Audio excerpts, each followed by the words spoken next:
dan hal-hal buruk yang dikatakan penggemarnya terhadap Hyuning Bahi. Perbedaan jumlah video koreografi antara Red Velvet dan juga aespa dipandang sebagai bukti bahwa SM big hit. Hentikan ini dan juga fokus saja pada musik BTS.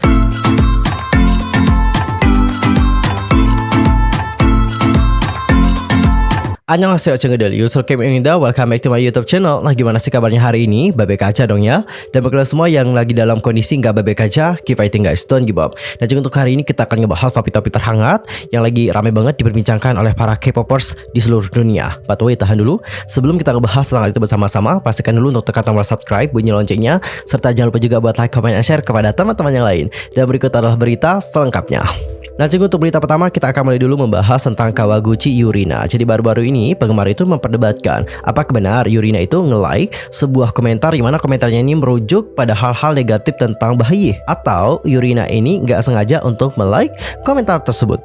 Girls Planet 999 adalah acara survival yang ditayangkan di Korea pada musim gugur yang lalu. Salah satu dari 18 kontestan teratas, Kawaguchi Yurina, menjadi kontroversi karena menyukai salah satu komentar dari TikTok terkait hal-hal yang negatif terhadap anggota Keplo yaitu Hyuning Bahi. Diketahui pada tanggal 17 Januari, Kawaguchi Yurina terlihat menyukai komentar yang menanyakan apakah dia tahu tentang ancaman untuk Bahi yang akan dibunsoi dan hal-hal buruk yang dikatakan penggemarnya terhadap Hyuning Bahi. Dalam video TikTok, pengguna dengan akun @user_blah_blah menunjukkan bagaimana Yurina menyukai komentar tersebut dan kemudian tidak menyukai komentar itu. Penggemar di Twitter juga telah pergi tanpa henti tentang masalah ini sejak terungkap. Banyak penggemar Yurina yang telah membantah bahwa manajer media sosialnya lah yang menyukai semua komentarnya. Pengguna di situs tersebut juga telah menemukan bahwa itu tidak benar dan bahwa mereka tidak menyukai setiap komentar di postingannya. Jadi kesimpulannya adalah ada yang memperdebatkan apakah itu emang sengaja disukai atau memang tidak disengaja. Kalau kalian sendiri gimana? Komen di kolom komentar. Dan coba sekarang kita lihat bagaimana pendapat dari netizen. Langsung aja kita baca ya komentarnya one by one. Oke, ini ada akun. Oke, kita sensor aja ya nama akunnya ya. Dia di sini berkomentar, apa sih yang memprovokasi seseorang untuk berkomentar seperti ini? Jadi dapat kalian lihat di dalam sebuah komentar di TikTok ada yang bilang kayak gini. Can someone translate this on English? Kayaknya ini tuh heboh di Indonesia. Kemarin aku lihat juga videonya, tapi aku nggak sempat terlalu perhatikan guys. Soalnya aku kira ini tuh nggak akan jadi problem yang besar. Oke, terus ada yang berkomentar kayak gini. Yurina, apakah kamu tahu kalau fans kami tuh Paulo posisinya Bahiye diganti dan mereka juga mengatakan hal-hal yang buruk tentang Bahiye. Habis itu dijawablah nih, did Yurina reply to that comment? Habis itu dijawab nih, Yurina itu suka sama komennya, lalu kemudian dia itu menghapus like-nya. Jadi langsung di dislike guys. Next, kebencian terhadap Bahiye sangat normal dan itu juga menyedihkan untuk dilihat. Fakta bahwa orang-orang dalam tanda kutip khawatir tentang Yurina dan juga reputasinya. Kalian lebih suka membela perbuatan Yurina daripada Bahiye dan itu juga mengecewakan. Oke, di sini Cinggu dan aku juga baru cek Twitter ya. Di Twitter sendiri, khususnya di Twitter Indonesia, sudah trending We Love You Bahiye. Lalu ada juga Our Shining Star Bahiye. Oke, langsung trending guys. Oke, nah seperti yang aku lihat sih di We Love You Bahiye ini, orang-orang itu kayak menyatakan bahwa dia itu juga sangat cinta sama Bahiye. Mereka juga sangat mensupport Bahiye dan juga bilang bahwa Hyuning sudah melakukan yang terbaik. Intinya di hashtag ini banyak banget pesan-pesan motivasi untuk Bahiye. Oke, untuk problem yang satu ini aku sih nggak tahu ya guys ya. Mungkin pada saat itu Yurina juga tidak memperhatikan detail komentarnya dengan baik, jadi dia itu nge-like postingan tersebut. Kenapa aku dapat bilang seperti ini? Karena aku juga belajar dari pengalaman aku secara pribadi. Untuk aku sendiri, aku juga pernah terkena problem yang serupa. Bahkan sempat diomongin juga di Twitter dikarenakan problem yang satu itu. Nah, kurang lebih buat yang belum tahu, pas saat aku baru-baru nge-YouTube, aku itu adalah orang yang nggak pernah memperhatikan setiap detail dari komentar siapapun. Aku nggak pernah perhatikan sama sekali. Jadi dikarenakan orang ramai berkomentar di YouTube aku jadi seneng guys, dan aku pun nge-like komentar mereka. Dan ada salah satu komentarnya itu kayak nge-hate kepada salah satu grup yaitu BTS. Aku nge-like postingan itu dan aku juga baru sadar beberapa tahun lalu setelah ada orang yang membawa atau membahas hal itu di Twitter, dan aku juga kaget dan shock. Dan sampai sekarang aku itu jadi trauma banget untuk nge-like setiap komentar dari orang-orang. Jadi kalau kalian mungkin gak aku like postingannya atau komentarnya, mohon maaf ya guys, karena aku trauma dari masa lalu. Dan untuk Yurina aku gak tahu sih, tapi ini tuh berdasarkan pengalaman aku secara pribadi guys, oke? Dan well, gimana pendapat kalian? Langsung aja komen di kolom komentar. Dan cukup, sekarang kita akan masuk ke berita yang kedua, yaitu tentang penggemar yang mengatakan bahwa Red Velvet diperlakukan tidak adil oleh SM Entertainment. Kenapa dapat seperti itu? Nah cukup, meskipun menjadi girl group populer, Red Velvet tidak dipromosikan dengan baik oleh SM. Terbukti dengan video latihan dance mereka. Video latihan menari dianggap sebagai konten yang dalam tanda kutip harus dimiliki selama setiap comeback dari grup idol K-pop. Oleh karena itulah, ini merupakan kejutan besar bagi banyak netizen setelah mengetahui bahwa Red Velvet meskipun telah melalui 20 era promosi dalam waktu lebih dari 7 tahun sejak debut, hanya punya total 5 video dance. Umpa-Umpa adalah salah satu title track langka dari Red Velvet dengan video dance practice. Secara khusus, dengan mempertimbangkan grup secara keseluruhan dan juga subunit, baik latihan maupun penampilan dance, sejauh ini Red Velvet hanya merilis video koreografi untuk 5 lagu, mulai dari Rookie, Umpa-Umpa, Naughty, Psycho, dan juga Look. Perlu disebutkan bahwa banyak tangkapan layar dari video latihan dan syuting Red Velvet bahkan bocor sebelumnya. Namun, SM Entertainment akhirnya menolak untuk mengunggah versi lengkapnya. Melihat situasi ini, netizen tidak bisa membandingkan pelakuan yang diterima Red Velvet dari SM dengan aespa, grup junior mereka. aespa sendiri baru debut selama lebih dari setahun dengan 3 judul lagu utama, tetapi penggemar aespa telah disuguhi dengan berbagai jenis konten, termasuk video latihan menari dan juga pertunjukan tari. Dengan setiap lagu aespa, SM selalu merilis lebih dari 1 video dance. Perbedaan jumlah video koreografi antara Red Velvet dan juga aespa dipandang sebagai bukti bahwa SM tidak mempromosikan Red Velvet dengan baik dan lebih fokus pada grup junior mereka. Hal ini juga membuat para penggemar menjadi marah dan menuntut SM Entertainment untuk memperlakukan Red Velvet dengan lebih baik. Dan cinggu, berikut adalah komentar-komentar dari warganet. Langsung aja kita baca komentar mereka. Untuk komentar yang pertama, ada yang bilang kayak gini: saya kira mereka melakukan ini dengan sengaja sehingga penggemar dapat fokus pada streaming MP. Maybe.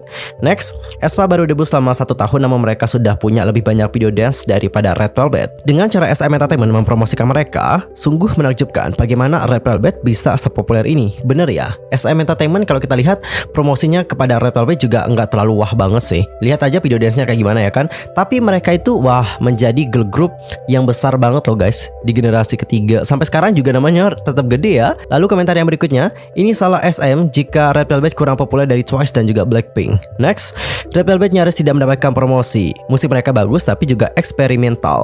Next, SM tidak memposting latihan dance girl group kecuali untuk aespa. Lanjut, konten Red Velvet sangat sedikit apalagi grup dari perusahaan kecil. aespa memiliki lebih banyak video dance practice, tetapi mereka juga tidak diberi banyak kesempatan untuk berinteraksi dengan penggemar, terutama jika dibandingkan dengan grup generasi keempat lainnya. Dan well, gimana pendapat kalian? Langsung saja sampaikan di kolom komentar. Dan apakah dengan adanya hal ini, SM Entertainment nantinya akan memperbanyak konten-konten tentang Red Velvet, terutama tentang video dance practice mereka? Who knows? Soalnya bukan pertama kali loh guys. Oke, bukan pertama kali para penggemar telah menyuarakan hal ini. Dari tahun lalu, setelah aku perhatikan juga, penggemar terus menyuarakan agar konten tentang Red Velvet juga diperbanyak gitu. Salah satunya adalah konten tentang dance practice mereka. Dan sekarang kita akan masuk ke topik yang berikutnya, yaitu tentang webtoon dan juga novel web BTS itu telah dirilis. Dan katanya untuk ratingnya rendah dan juga mendapatkan reaksi beragam dari penggemar, meskipun ekspektasi tinggi dari penggemar juga sangat tinggi terhadap novel dan juga webtoonnya. Jadi pada November 2021, Hype telah membagikan rencana mereka untuk bekerjasama dengan Naver Webtoon untuk merilis 4 seri khusus artis Hype pada tahun 2021. Keempatnya akan diterbitkan sebagai webtoon di Naver Webtoon dan novel web di Wattpad. Dan untuk saat ini, Wattpad itu dimiliki oleh Naver. Di antara mereka, webtoon Seven Fates Chaco dengan BTS sebagai karakter utama yang paling banyak menarik perhatian. Pada tanggal 15 Januari, webtoon ini resmi dirilis dengan prolog chapter 1 dan juga chapter 2. Bagi yang sudah bayar aja ya. Kalau mau baca chapter ini gratis, harus menunggu seminggu lagi. Seven Fates Chaco adalah cerita fantasi perkotaan yang terinspirasi oleh Chaco Gapsa, pemburu harimau dari dinasti Joseon. Nah, 7 anak laki-laki yang nasibnya terikat bersama akan bergabung saat mereka menghadapi makhluk mitos dari legenda rakyat Korea. Webtoon BTS juga dengan cepat menjadi puncak daftar topik hangat di forum online Korea dengan banyak komentar dari netizen Korea. Oleh karena itulah banyak orang mengatakan bahwa mereka tidak berharap terlalu banyak dari seri ini. Tetapi ketika mereka membacanya, mereka menemukan isinya lebih menarik dari yang diharapkan dengan detail fantasi yang menarik, gaya seni yang indah, dan juga karakter yang semuanya memiliki identitas dan kepribadian yang berbeda.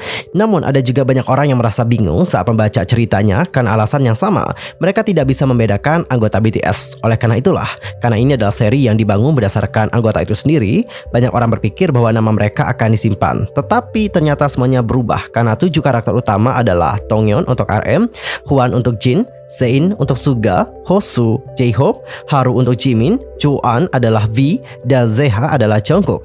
Namun hal ini juga wajar karena penggunaan nama BTS untuk drama juga sempat menimbulkan banyak kontroversi di masa lalu. Namun jika kalian melihat karakter ini tanpa adanya tag nama, selain RM dan juga V, kita itu tidak akan dapat mengenali member lainnya. Adapun untuk komentar-komentar dari K-Nets adalah seperti ini, langsung aja kita baca komentar mereka. Oke, saya membaca bab pertama dan itu cukup bagus, tapi apa hubungannya dengan BTS? Mungkin ada yang bisa menjawab hubungannya dengan BTS apa, langsung aja komen di kolom komentar. Ini memiliki kualitas yang lebih tinggi daripada yang saya kira, oke? Saya hanya penasaran jadi saya membacanya dan ternyata lebih menarik dari yang saya kira. Ini webtoon BTS tapi saya tidak tahu karakter mana yang BTS. And the next, karakter digambar dengan sangat baik tetapi mereka tidak terlihat seperti BTS. Big Hit, hentikan ini dan juga fokus saja pada musik BTS. Saya sangat senang bahwa nama dan wajah mereka benar-benar berbeda. Sekarang kita bisa membacanya tanpa memikirkan BTS. Anda sebaiknya lupa bahwa itu tidak ada hubungannya dengan BTS dan baca saja webtoonnya. Ceritanya lebih baik dari yang saya kira. Saya tidak mengerti apa yang dikeluhkan orang. Ya sih, bisakah mereka memutuskan siapa target audiens produk ini? Apakah untuk penggemar webtoon atau untuk ARMY? Karena mereka adalah dua kelompok konsumen yang berbeda. That's right, itu berbeda banget loh. Apa yang salah dengan semua orang? Lebih baik menggunakan nama fiktif dan tidak menempelkan wajah BTS. Bukankah orang-orang di masa lalu mengeluh bahwa hype mengambil keuntungan dari citra BTS? Sekarang mereka masih mengeluh bahkan ketika mereka telah berubah. Iya ya, netizen ini maunya apa sih? Pas disamain nanti protes, pas nggak disamain juga protes. Aku aja yang baca komentarnya pusing loh guys, apalagi agensi ya. Agensi puyengnya minta ampun kali. Next, webtoon ini sangat menarik dan juga berkualitas baik. Semuanya silahkan lihat. Oke, banyak yang puji ya webtoonnya, meskipun ada juga yang mengeluhkan tentang karakternya yang katanya nggak mirip dengan member-member dari BTS. Di sisi lain, banyak penggemar internasional tidak puas dengan netizen yang meremehkan karakter webtoon karena memang tidak terlihat seperti BTS. Mereka juga menunjukkan bahwa ketika Netcore yang marah ketika Big Hit mengambil citra grup untuk produksi Pixie untuk menghasilkan uang, tetapi ketika perusahaan mengubah nama dan penampilan karakter, mereka mengeluh lagi.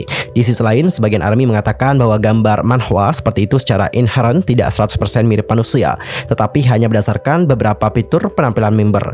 Jadi, jika kalian meluangkan waktu untuk menghafal para pemerannya, membaca webtoon sebenarnya tidak masalah. Dan untuk berita terakhir, sekarang kita akan membahas YG Entertainment yang disebutkan telah mencatat kinerja buruk dikarenakan hiatus Blackpink dan juga G-Dragon serta Big Bang. Lalu akankah comeback Treasure pada tahun 2022 dapat menghidupkan kembali kebanggaan untuk YG Entertainment? Pada tanggal 17 Januari, pasar saham melaporkan bahwa kinerja YG baru-baru ini turun secara signifikan dibandingkan dengan kuartal sebelumnya. Pada berita mengejutkan ini, YG buru-buru mengumumkan comeback pertama boy group Treasure pada tahun ini yang akan berlangsung pada tanggal 15 Februari. Tahun lalu, laba operasional YG melebihi 25% dibandingkan dengan waktu yang sama pada tahun sebelumnya. Namun, kinerjanya di kuartal 4 turun sekitar 10%. Sementara agensi lain membuat surplus meskipun situasi pandemi, YG tertinggal. Hana Financial Investment berkata, kecuali Song Minho, artis lain absen dari industri musik. Oleh karena itulah, penjualan secara keseluruhan hanya mencapai 200.000 album. Kami akan menurunkan target pertumbuhan operasional rata-rata tahunan dari 23,1% menjadi 22,2% pada tahun 2023. YG itu telah memutuskan untuk membuat terobosan dari kinerja buruk mereka dengan Treasure. YG juga merilis teaser group untuk comeback Treasure pada tanggal 17 Januari dan mengumumkan bahwa boy group tersebut akan kembali dengan mini album berjudul The Second Step Chapter 1. Oleh karena itu, kinerja YG di paruh pertama tahun ini akan bergantung pada promosi Treasure. Secara khusus, 2022 juga diharapkan menjadi tahun yang penting bagi Treasure. Meskipun Treasure meraih gelar million seller, itu adalah hasil dari penjualan kumulatif yang disumbangkan oleh beberapa album tunggal. Pencapaian ini dikatakan sedikit lebih rendah dari boy group saingan mereka yang dengan cepat menghasilkan jutaan album hanya dengan satu album saja. Tidak seperti agensi lain yang memiliki boy group kuat, laba YG pada tahun lalu sebagian besar berasal dari Blackpink. Oleh karena itulah, para analis percaya bahwa penjualan YG yang buruk pada kuartal keempat tahun lalu disebabkan oleh ketidakhadiran Blackpink.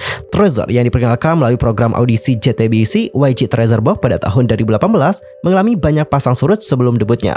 YG berusaha keras untuk membentuk boy group yang akan memainkan peran kunci dalam penjualan seperti agensi hiburan lainnya. iKON dan Winner juga mencoba mewarisi popularitas Big Bang, tetapi mereka gagal menjadi setenar senior mereka.